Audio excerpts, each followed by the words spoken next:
Tequila.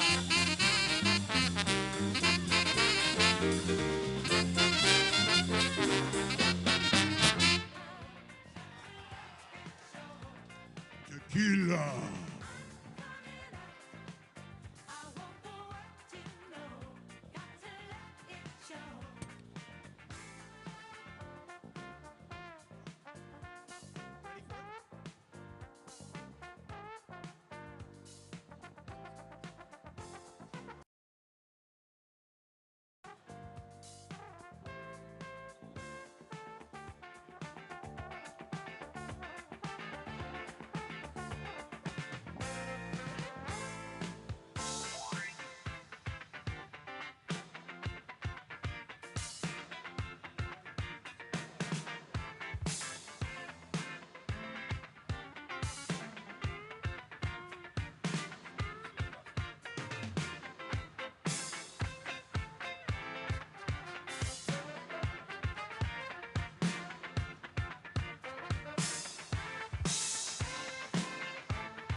Please welcome Harris for President campaign organizer, Tristan Angulo.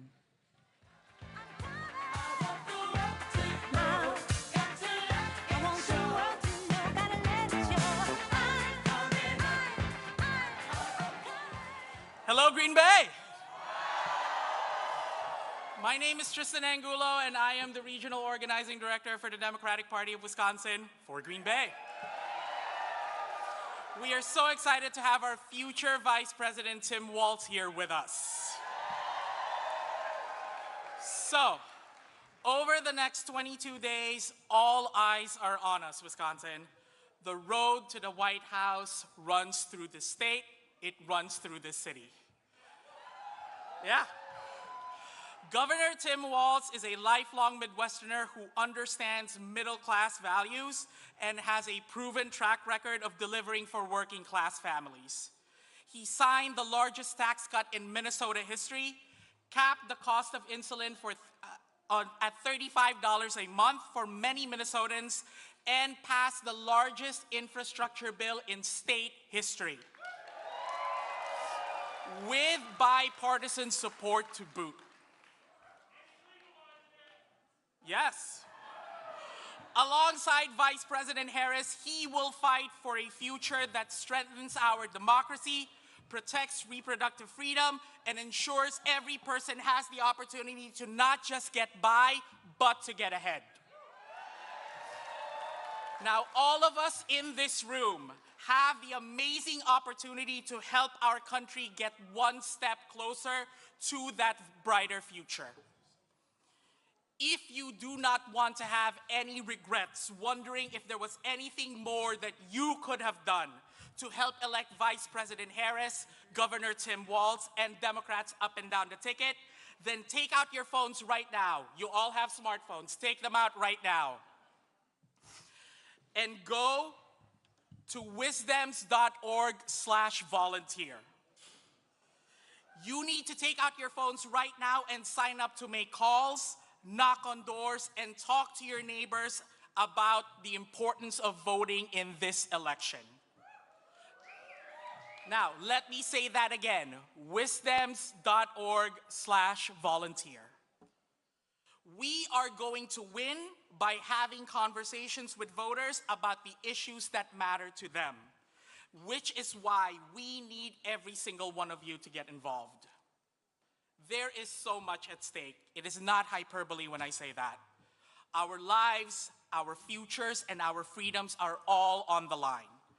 But as Vice President Harris says, when we fight, when we fight, so if you're ready to fight, come find me or any of my organizers. Where are my organizers? They're raising their clipboards right there behind you, right over there. Come find them, sign up for a shift, sign up for 2, sign up for 3 or 4. We are going to need every single one of you. Now, Thank you so much for your time, and now I'll hand it over to Green Bay Mayor Eric Genrich.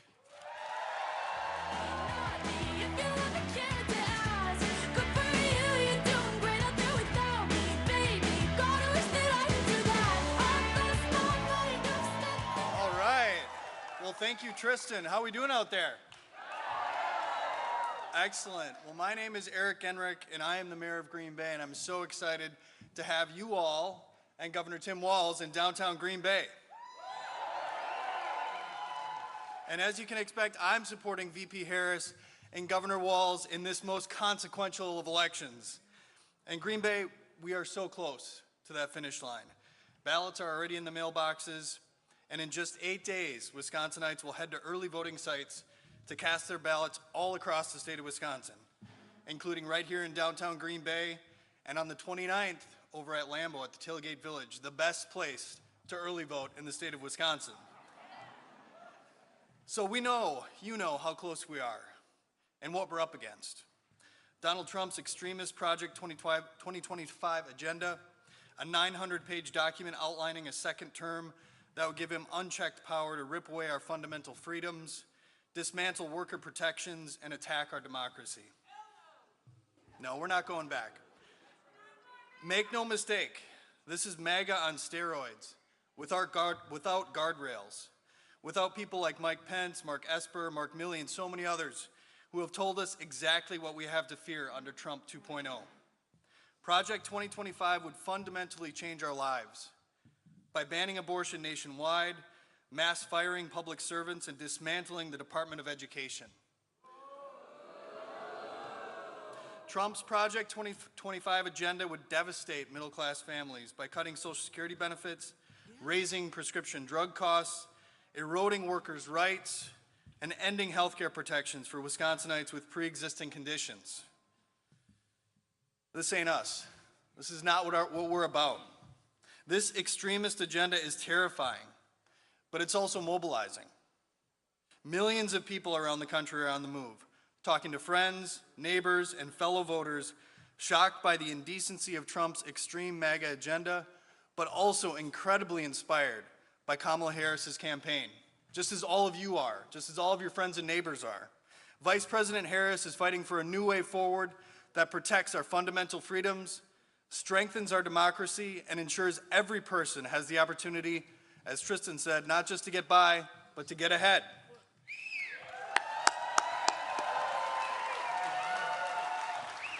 So these are the stakes, and it's why the work we'll all do is so important in the days ahead.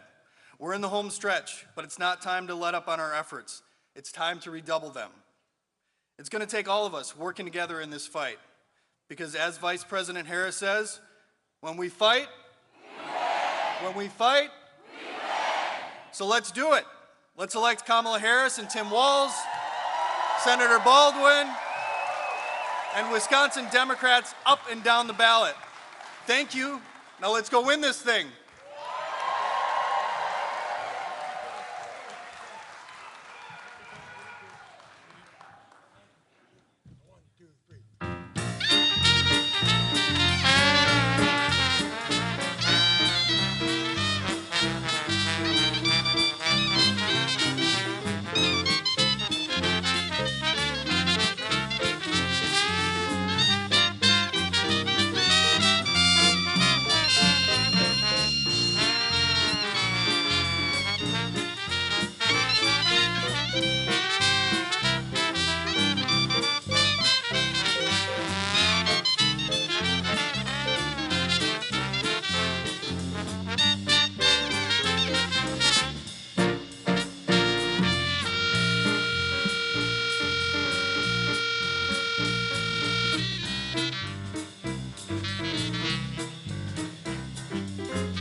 Give me a big scream out there!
Come on, give me a scream out there if you're here.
Come on, Andy, play that bass.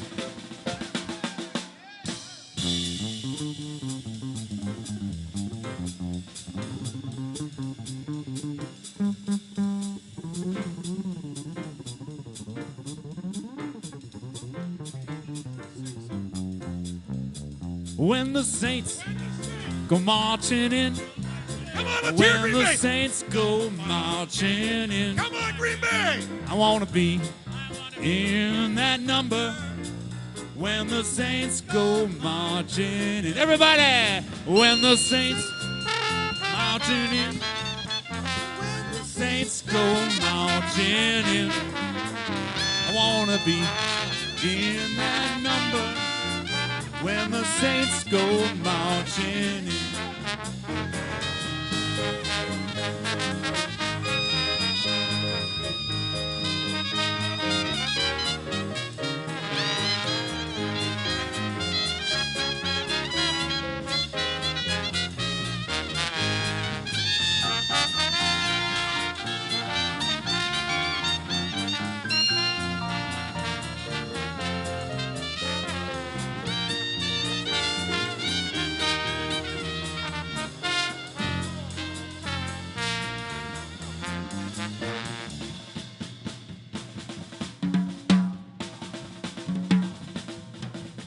Come on, everybody, put your hands together.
Please welcome the Governor of Michigan, Gretchen Whitmer, the Governor of Wisconsin, Tony Evers, and the next Vice President of the United States, Governor Tim Walz.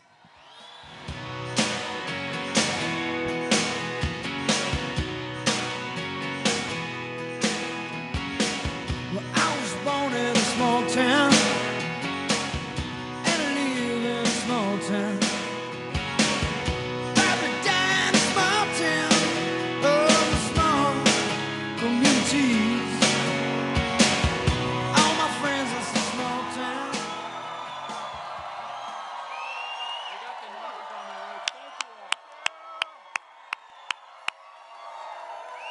Hello, Green Bay! I want to hear you! It is so great to be back in town with my good friend and our next Vice President, Tim Walz.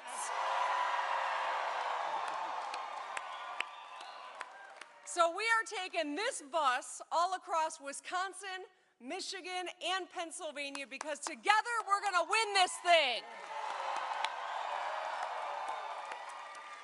Today, I want to tell you why I'm in this fight and what's at stake. I want to take a moment and ask yourself why you are here right now. Just think about it. What's at stake? Who your why is, what your why is. My why is my two daughters. I want them to have every opportunity to succeed and have the freedom to live their own lives under their terms. Yeah. I know that Kamala Harris and Tim Walz will work hard every day to make our country a better place for them and for all of our children and their generation. Because they have proposed plans to lower costs, grow our economy, and protect fundamental freedoms.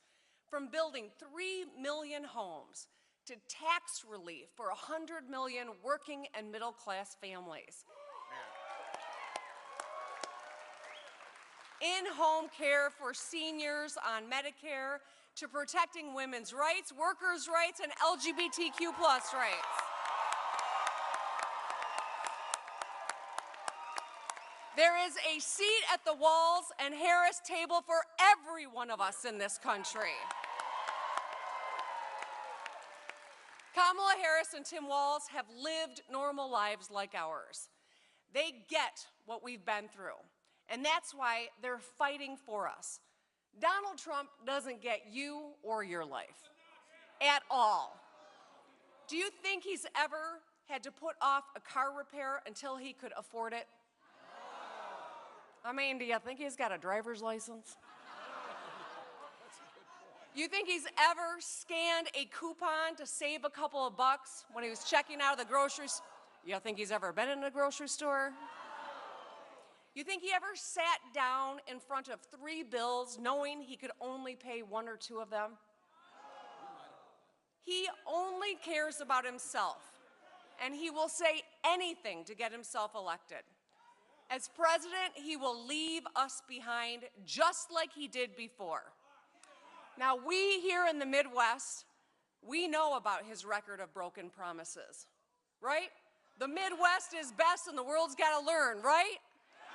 We know. Trump claimed he would save American manufacturing. On this issue, and like so many others, he was all talk. During his 4 years in office, more than 200,000 jobs were shipped overseas. He said not one auto plant would close. The truth, 6 did. He even suggested that auto manufacturing move out of the Midwest into anti-union states. Trump loves to praise Elon Musk and his non-union EV plants in Texas. He thinks that we're stupid. He goes down to Texas and says EVs are the greatest thing, but if they're being built by American workers, by an American company in a state like Michigan, he craps all over it. That's right. We won't forget. At the same time, J.D. Vance said he wouldn't even support a $500 million investment from the Biden-Harris administration to upgrade factories in Michigan and protecting 650 union auto jobs. J.D. Vance called that table scraps. Table scraps. You talk to any of those 650 union families and ask them how they feel about it, right? That's right. The Biden-Harris administration took action to save hundreds of Michigan auto jobs. J.D. Vance would say no thanks. You can't make this stuff up. Trump failed us once. We cannot let him do it again.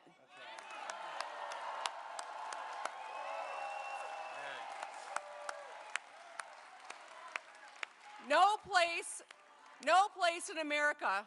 Yes, you're right. We are not going back. That's all right. Go ahead. No place in America understands better than the Midwest that when a factory leaves, it takes a whole lot with it. It means fewer students in our public schools, fewer first responders, residents, and small businesses. All of us, Republicans, Democrats, and independents, want to bring manufacturing jobs back home so everyone has a path to prosperity. These jobs keep roofs over our heads, food on our tables, and help us pay to make sure that our kids have what they need to be successful. After 4 years of Donald Trump's failures, things finally started changing when Joe Biden and Kamala Harris went into the White House.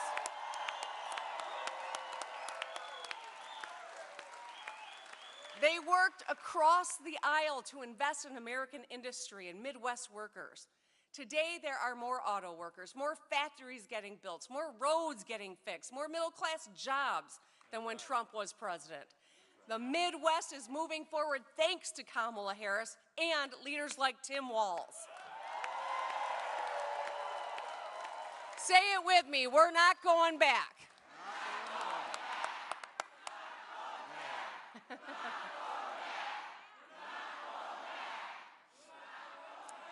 So, let me just get real for just a second. Look at what's just happened in the last few weeks. 2 devastating hurricanes that cost so many their lives and destroyed communities. In moments of crisis, people expect their leaders to put politics aside and work together to solve problems. Thankfully, that's exactly what President Biden and Vice President Harris are doing. I can tell you, as a governor way far away from the South, we sent the Michigan National Guard down to help with response too, because it's the right thing to do. That's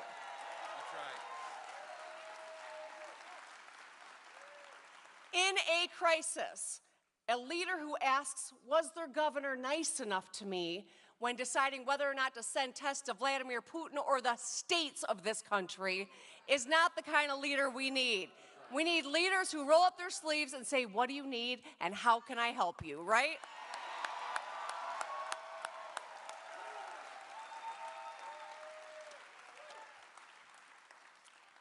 This election, we need to elect a commander-in-chief who has lived a life like ours, who understands what we are going through, who has taken care of a sick parent, who has a running mate who's a teacher and a veteran and someone who to be proud of.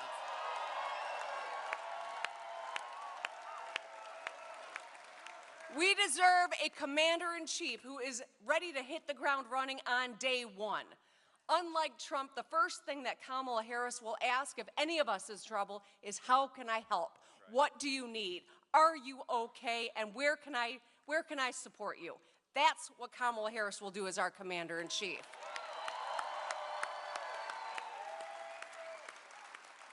Because if we've learned anything, it's in the next 4 years there will be some crisis of some sort. We know that. We're going to elect Kamala Harris and Tim Walz because they're going to show up for us every single day, crisis or not. And when, God forbid, there is, they will have our backs.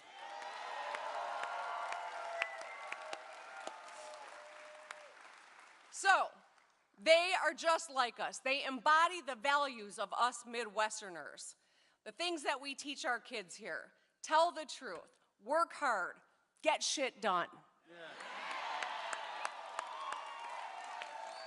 Midwesterners are strong, they are smart, and they are good people, and they deserve no less in their commander-in-chief. The next President of the United States, Kamala Harris, and Vice President Tim Walz will give us exactly that.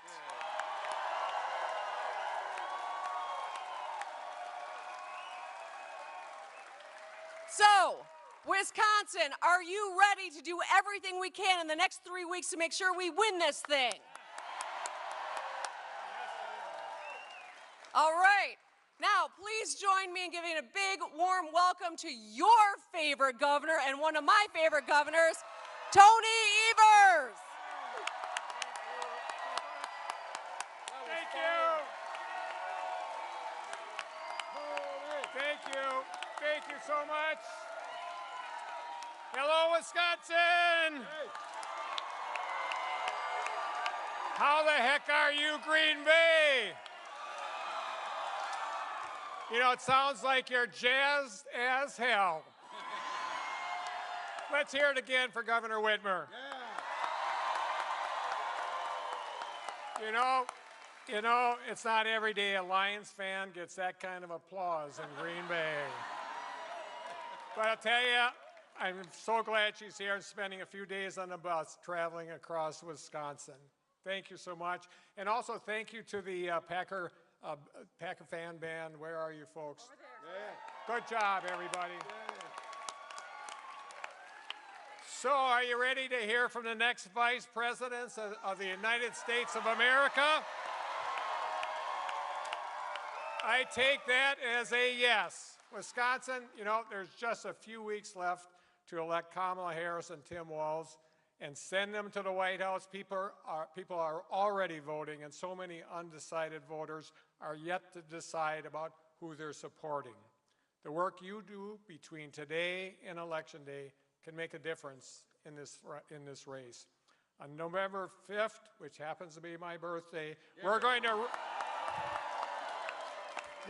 re-elect Tammy Baldwin with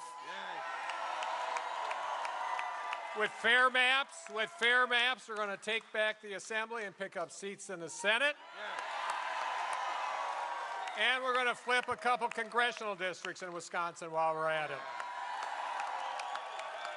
And at the top of the ticket, we've got our incredible Vice President, Kamala Harris. She spent the last 4 years defending our democracy, fighting for the freedoms we hold dear, and working tirelessly to do the right thing and deliver for us. She has been a champion for lowering costs, including capping insulin at $35 a month. She has helped deliver investments that are transforming our communities, rebuilding our infrastructure, and supporting our working families. And when it came time to pick her vice president nominee, she had the good sense to pick a Midwestern former teacher and turned governor. How about that? And hey, you know, turns out that's a winning combination in Wisconsin also. Boom. And I know my friend Tim Walz is going to be an incredible, incredible vice president. That's because governors get shit done.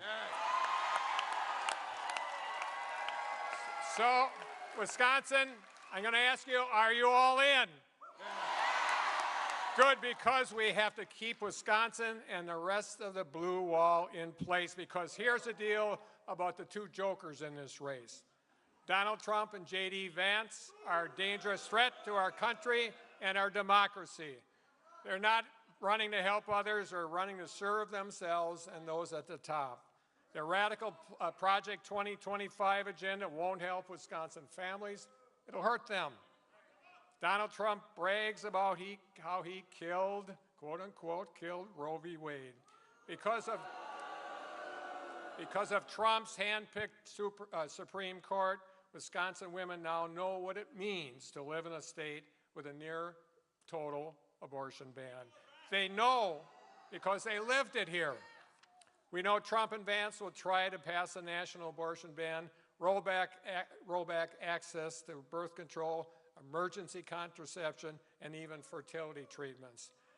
We know, guess what they're else doing? We know they'll repeal the Affordable Care Act and deny coverage to folks like me and so many others and people you care about that have pre-existing conditions.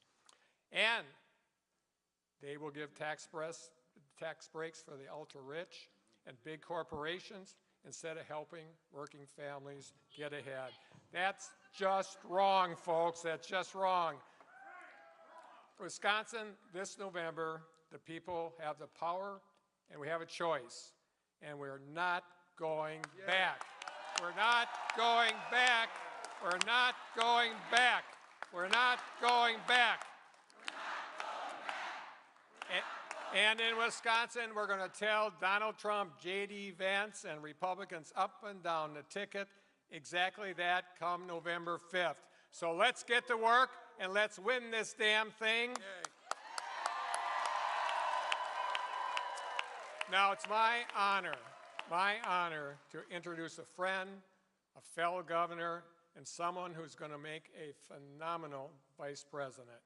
Let's give a warm Wisconsin welcome to Governor Tim Walz. Tim? Thanks, brother. Thank you. Wow. Well, hello, Green Bay. Good to see you all. Can I just say there's so many reasons to be thankful. I, for one, would just like to say two of my dearest friends happen to be two of the most effective and decent people I have ever met in Tony Evers and Gretchen Whitmer. So thank you. Incredible.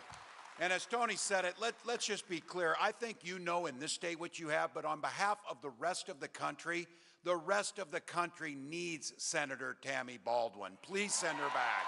Please send her back. I said between Minnesota and Wisconsin, we have three of the best senators in the entire country. The other one, not so much, but you work on that next time. I'd like to give a big thank you today, especially to the leadership of our indigenous sovereign nations who are here today. So thank you for that.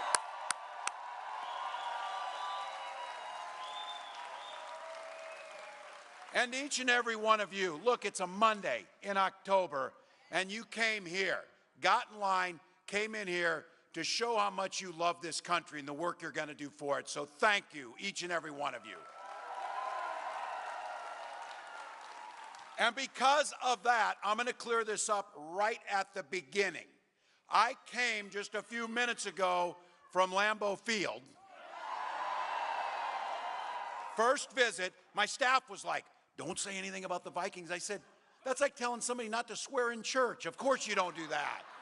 What do they think? I'm a football guy. That's like a religious experience over there. But look, we may not see eye to eye on that part of it, but I can tell you what, we're all going to agree on this. This year, the road to the Super Bowl, the road to control of the Senate, and the road to the White House goes right through the NFC North.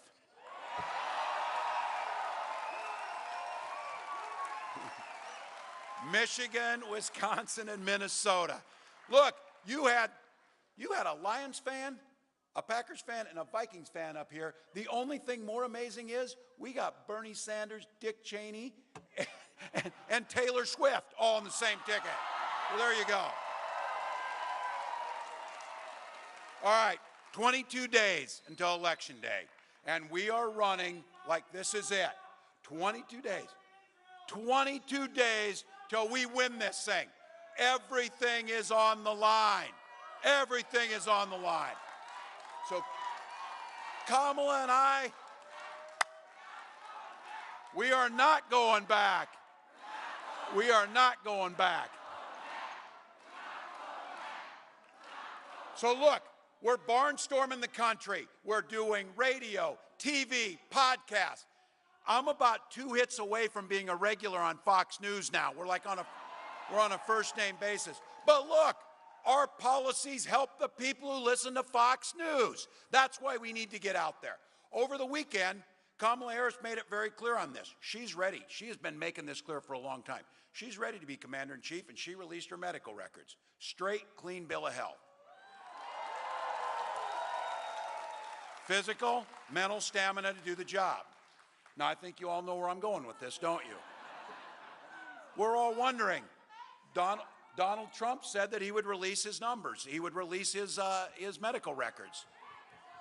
Look, he says now, I think he forgot to do it. He's been forgetting things. We'll give him a break on this. But Kamala Harris is right on this. Watch his rallies. He's confused. He's a nearly 80-year-old man. He's ranting and rambling until people get bored and leave his rallies. That's happening. But here's the thing about this. It would be funny if it wasn't so dangerous. Yesterday, he went on Fox News. That's a safe place for him. He went on there, and he suggested that he is going to send the military against the enemy from within. Now, I want you to think about it. In other words, Americans who don't support him. Just to be clear, if any of your neighbors or friends or anybody thinks about that, you know who he's talking about? He's talking about you. He's talking about you. He's talking about someone who comes to a rally to express their love and their commitment to our democracy. Donald Trump sees that as an enemy, all right?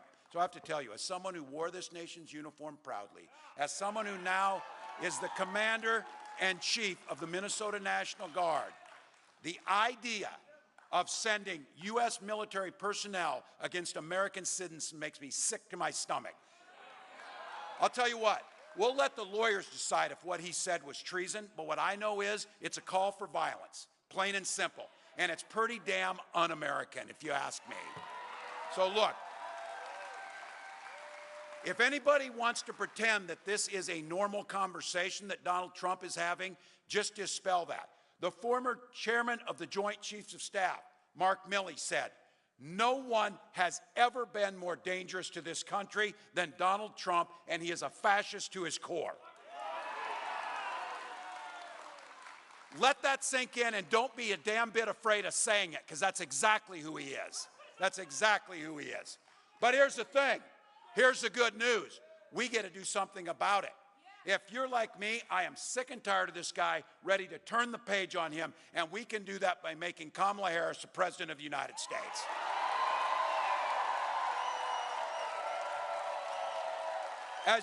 As you heard Governor Whitmer say, Vice President Harris and I both grew up in middle-class families, and what everyone in here knows is when the economy is fair, it works best for everyone, and in that case, we have that saying, I know you have it here too, we all do better when we all do better. That's not a hard thing to understand. That's why under her leadership, we're investing in America's people once again. Today, there are more factories getting built, more American energy is being produced than on any given day when Donald Trump was president, and that's a fact. And for these folks in the front row, I'm going to say it. She's proud to have been part of the most pro-labor administration in American history.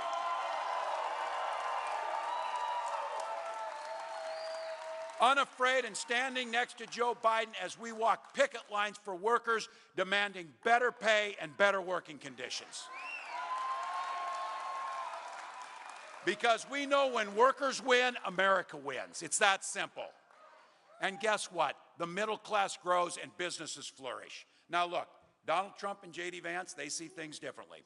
Trump talks a big game, but he was a disaster for working people. He was one of the biggest losers of manufacturing jobs in American history, and that's a fact. So to your neighbors, your friends, hell, our family members, if they say, I don't really like Trump, but I like his policies, which policies were those? When he destroyed American manufacturing? When he shipped jobs to China?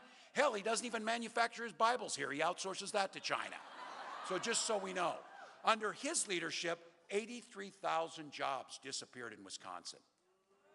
Now, I know this state knows. Thank God for Tony Evers and some sanity in this, because I remember. Because remember, Trump and that guy before Tony, when they went to the Foxconn, they went to the Foxconn site. Donald Trump showed up with a golden shovel. You tell me, Governor Whitmer, if he knows which end of the shovel actually works. I guarantee you that. But he did that photo op and he promised you 13,000 jobs. And he called that big glass sphere the eighth wonder of the world. Well, I know it's not a shock to any of you, but none of those jobs materialized. And that sphere, you can get a pretty good deal right now renting it out as a banquet hall, just so you know that. Once again, it would be funny if it wasn't so damn sad, because that's Donald Trump's legacy. He claims he cares about union workers, but he makes it harder for them to bargain for pay and benefits. So if there's any questions amongst our union sisters and brothers on this, Donald Trump is a scab. He will break picket lines. And the other day, Senator Vance attacked the PRO Act, a bill that protects workers' right to organize and collectively bargain. The AFL-CIO said that the PRO Act is the most significant worker empowerment legislation since the Great Depression. J.D. Vance called it a failed model. So just to be clear, the guy who showed up and wanted to act nice a few weeks ago, is not the guy's policies that care for workers. They undermine them every step of the way, and that populist shtick is nothing more than an act, because they've never worked union jobs. They've never been union members. They've never cared about workers. And so Trump promised he would stop offshoring. His tax bill created incentives for companies to do this, that.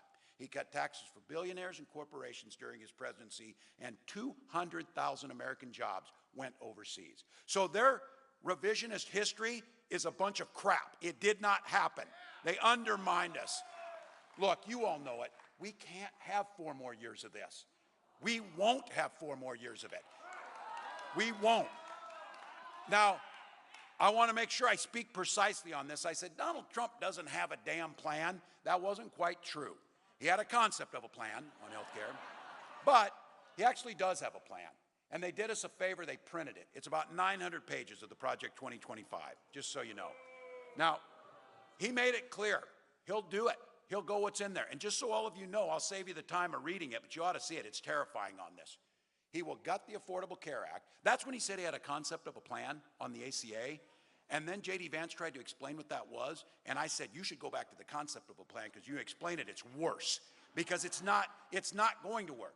Cut Social Security. Just to be clear, every single year Donald Trump was president, and they'll fact check it to the end of time, he proposed cutting Social Security in his budgets.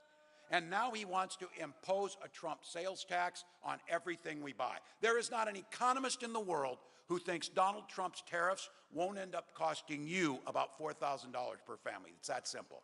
So again, for your relatives and friends who think these policies are going to be good, let's fix it on the front end so we don't have to say, I told you so, when they realize if this happens, if they elect this guy. But I don't want you to think I'm not generous to this, because somebody said, well, you never say anything about Donald Trump. Anything nice. Well, that's probably true. I have not. But he has kept some of his promises. He took his rich friends down to Mar-a-Lago. He told them on camera, you're rich as hell, and I'm going to give you a tax cut.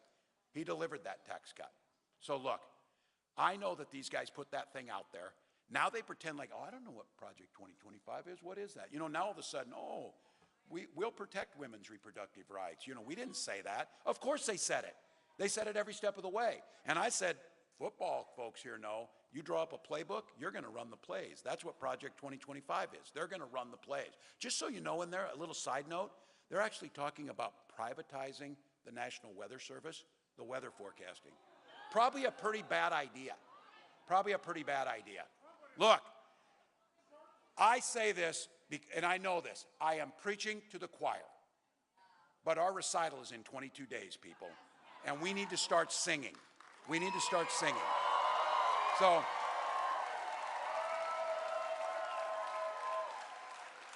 So we know what their song sounds like, and it's terrible. Well, here's what our song sounds like. Give you something to vote for. Kamala Harris has laid out a plan to build an opportunity economy, one that lowers everyday costs, lifts everyone up, leaves no one behind. We're talking about a child tax credit to help new parents, $6,000 in the first year of that child's life, let you buy a crib, a child car seat. We did it in Minnesota, and you know what happens when you put that child tax credit in? It reduces childhood poverty by 1/3. So you start investing in little ones. You know this story. You can invest in early childhood education. You could invest in a child tax credit. You could invest in children's health care. You can invest in your schools, because you can make a decision. You can buy school buses and school meals, or you can buy prison buses and prison meals. We'd rather buy the school buses. We'd rather invest on the front end. She talks about a home. These guys are speculators, Wall Street guys. These are the ones that see buying up homes and then jacking up the prices. That's what they do. It's just another commodity to buy and sell. Homes are where we take care of our family. That's why Kamala Harris has proposed building 3 million more homes and a $25,000 down payment assistance. That makes things better. And this price gouging stuff, you saw it in action. We got a hurricane coming in Florida. Guess what happened to airline prices right before that? People trying to fly out of Florida. That's not a fair economy. That's not capitalism. That's price gouging. And we saw it with insulin. Those of you who have to have your insulin, capping it at $35, make sure everybody can get it.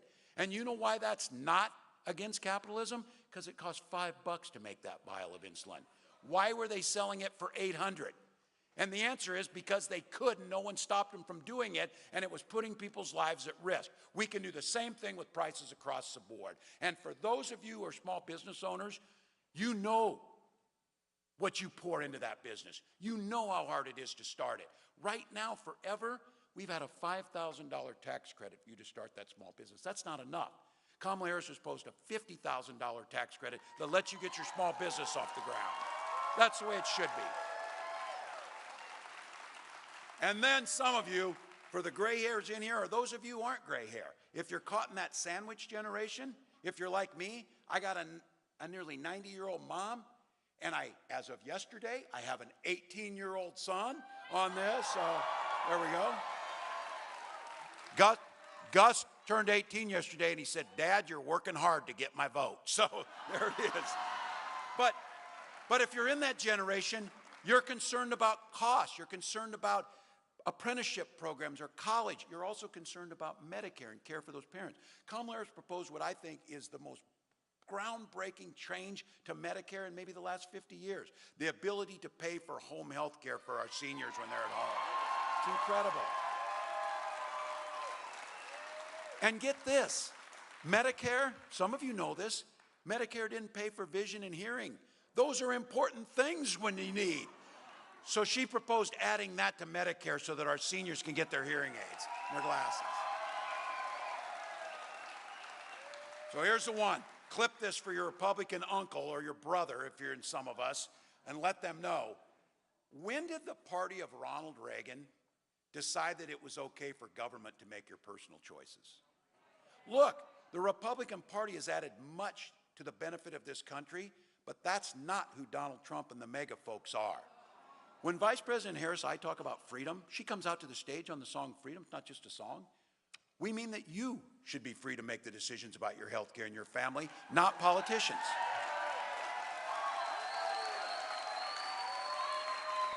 And these guys on Social Security, we pay into it. In my family, it was Social Security survivor benefits. I'm a teenager. My little brother's in 4th grade. My dad dies. Social Security survivor benefits was there to keep my mom going. So we're Midwesterners. We're damn happy to pull ourselves up by our bootstraps. We just didn't have any boots. That's what Social Security survivor benefits is, and we paid into it. So these are the guys like Donald Trump tells you it's a Ponzi scheme. J.D. Vance tells you it's the only thing standing in between fiscal sanity and that.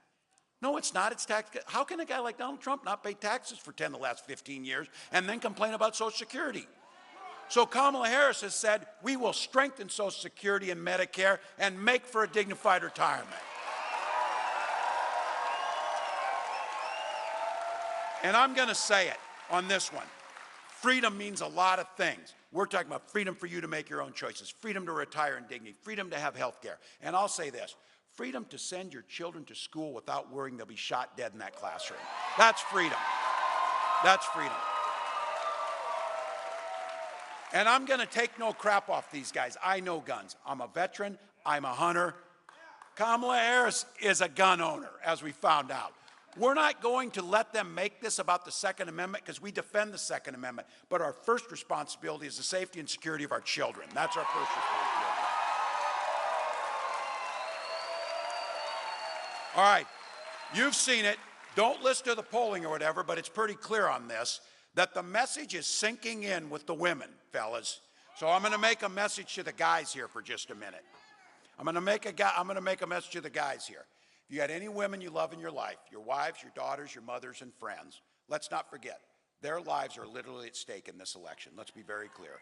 Donald Trump appointed those 3 Supreme Court justices who did exactly what he told them to do, repeal Roe versus Wade. He brags about it. He's glad my daughter Hope now has fewer rights than her mother had. That's what he's bragging about.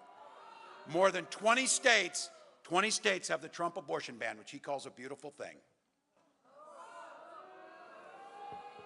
A beautiful thing. Now, you're all thinking this. What that beautiful thing means is all across this country in those states, there are women that are being denied care in the ER, having miscarriages in parking lots, survivors of rape and incest being asked to carry those pregnancies to term. That could be the women across the country, and you saw it with Amber Thurman down in Georgia, had to travel to North Carolina because of that trip, she lost her life. If she would be living in a state or living in a country that had Roe versus Wade protection, she very well would be alive today. The idea that women's rights are dependent on geography is just abhorrent to all of us. That's why we need to elect Kamala Harris and reinstall Roe versus Wade.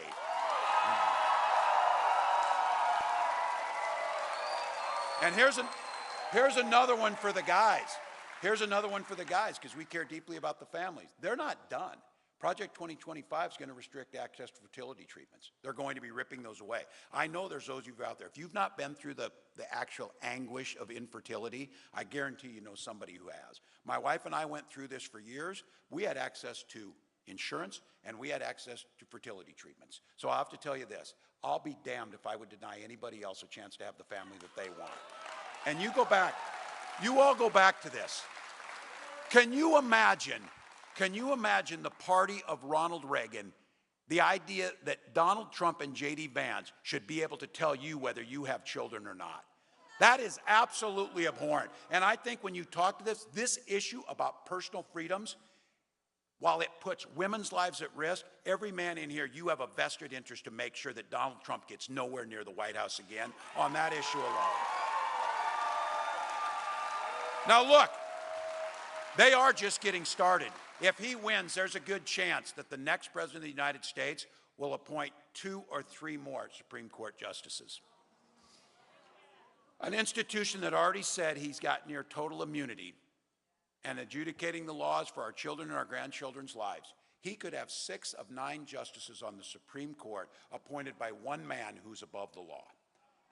That's not this country. That's not the way we want to go. But just to be clear, all of you know, we don't want it for our kids. We don't want it for our grandkids. But here's the big finish on this. That isn't going to happen because we're going to elect Kamala Harris to be president of the United States.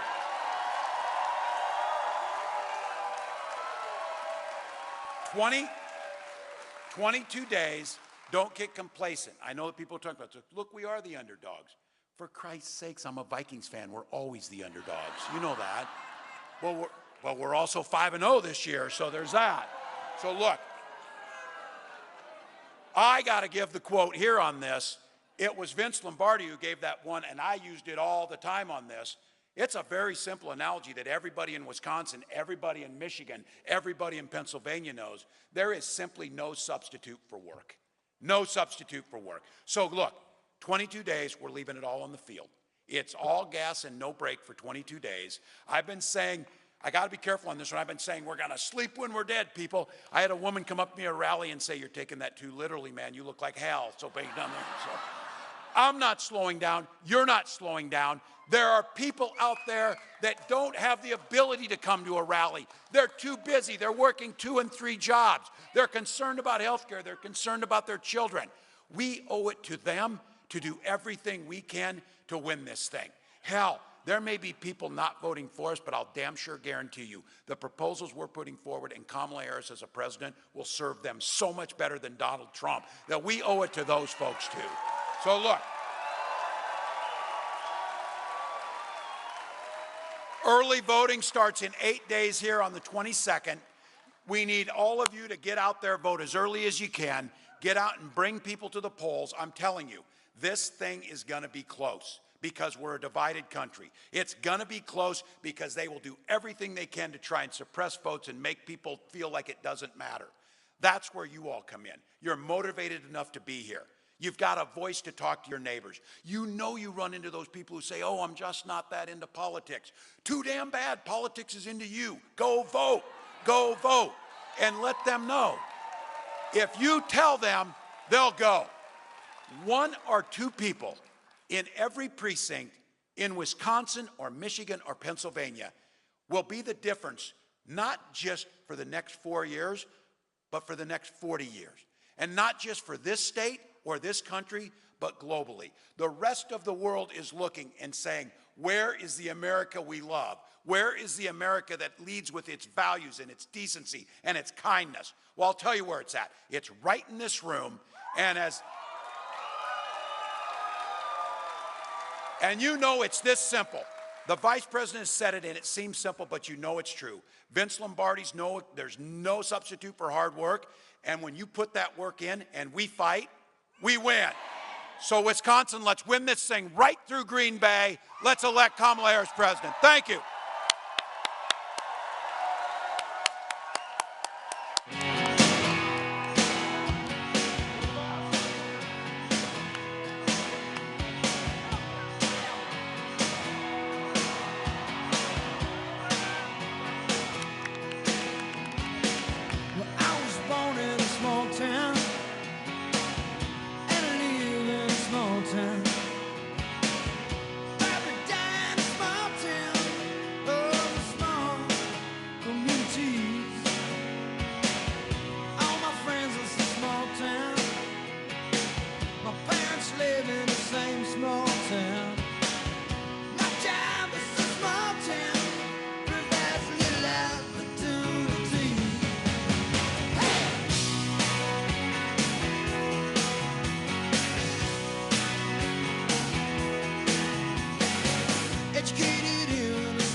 Got nothing against the big town.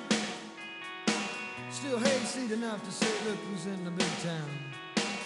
But my bed is in a small town. Oh, that's good enough for me. Well, I was born in a small town, and I can breathe in a small town. Gonna die in a small town. Oh, that's probably where they bury me.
see nothing in front of me.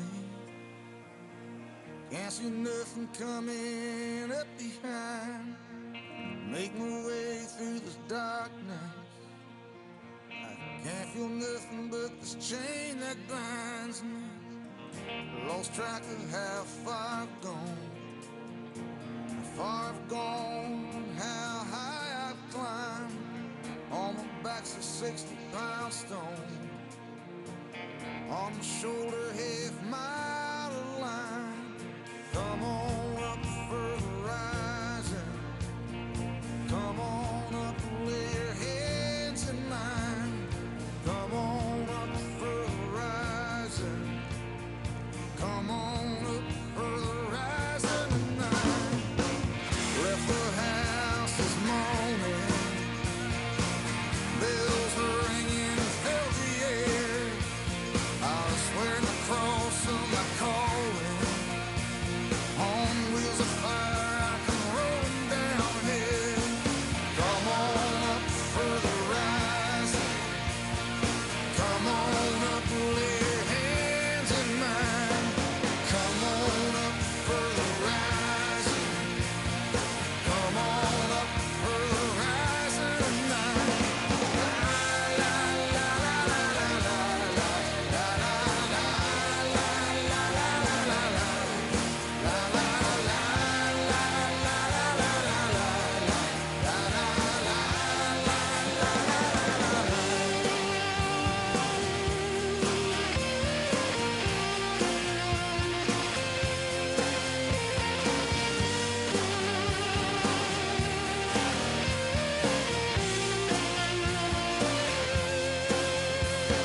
Spirits above and behind me. Faces gone like ice, burning bright. May the precious blood find me. Voice I stand before your fiery light.